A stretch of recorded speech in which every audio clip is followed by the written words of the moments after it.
Jean Jouzel, je suis climatologue, je m'intéresse à l'évolution de notre climat, en particulier le climat du futur, celui vers lequel nous allons. Je suis directeur de recherche émérite au CEA.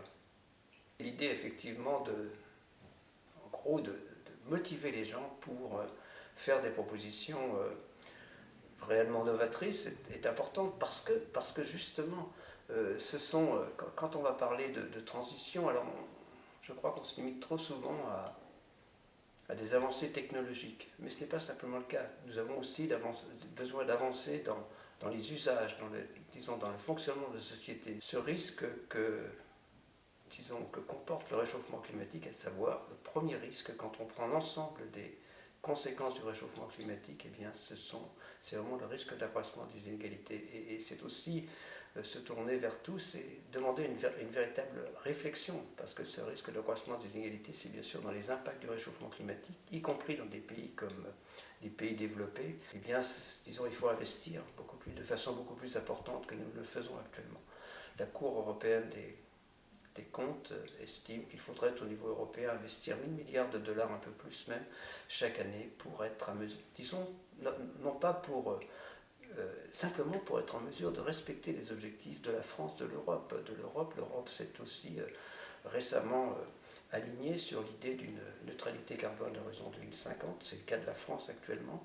Et la France, si elle veut réussir ses objectifs, doit investir de façon de plus en plus importante. Grosso modo, ce serait 2% d'investissement supplémentaire, 2% du PIB chaque année, vraiment dédié à la lutte contre le réchauffement climatique. On va parler du bâtiment, de la mobilité, des énergies renouvelables, mais aussi de l'agriculture, tout ce qui contribue aux émissions de réchauffement climatique, tout ce qu'il est important de prendre en compte quand on cherche à, disons, mener de front lutte contre le réchauffement climatique et adaptation. Eh bien, ces 2%, notre proposition serait la création d'une banque européenne pour le climat. Pourquoi ? Parce que les intérêts économiques sont de faire cette transition énergétique. C'est une erreur complète.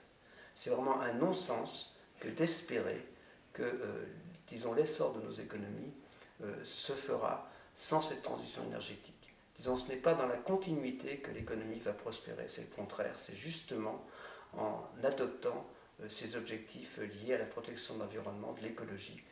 Je crois que dans 10-20 ans, eh bien, si l'économie ne change pas, eh bien, on nous dira, il fallait nous le dire. C'est ce qu'on dit actuellement. L'économie doit changer, doit s'orienter vraiment vers ce monde, oui, ce monde nouveau, c'est vrai en termes de développement, en termes, je crois aussi, de meilleur respect de l'égalité des gens, diminution, je l'espère. Comment fait-on, par exemple, pour que le réchauffement climatique n'accroisse pas les inégalités ? Nous avons travaillé, j'étais co-rapporteur d'un avis au Conseil économique et social sur ce thème, et c'est vraiment très important. Donc l'avenir n'est pas l'immobilisme en termes d'économie, au contraire, l'avenir de l'économie, c'est vraiment d'aller vers cette transition et au contraire de la favoriser. Ce sont ceux des régions, les secteurs économiques, les secteurs d'activité, disons les secteurs industriels qui prendront à leur compte le plus rapidement possible la lutte contre le réchauffement climatique, la nécessaire transition, qui seront économiquement gagnants. Je ne parle même pas d'écologie.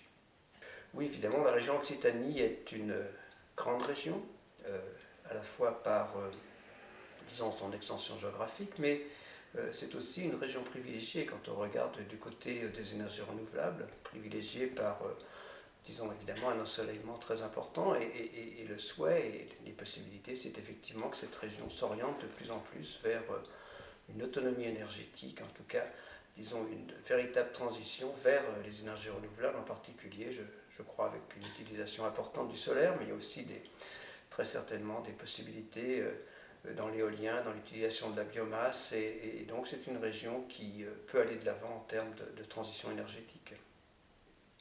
Disons, ce que je souhaite vous dire, c'est vraiment que chacun d'entre nous s'implique, que les changements dont nous parlons aujourd'hui, ce que nous faisons aujourd'hui, eh bien, va décider en termes de climat, décidera du climat de la seconde partie de ce siècle, et donc que ce sont les jeunes d'aujourd'hui, on ne parle plus de la génération future, qui sont directement concernés. Donc mobilisez-vous tous, jeunes, et toutes les couches de la population pour réussir cette transition en Occitanie.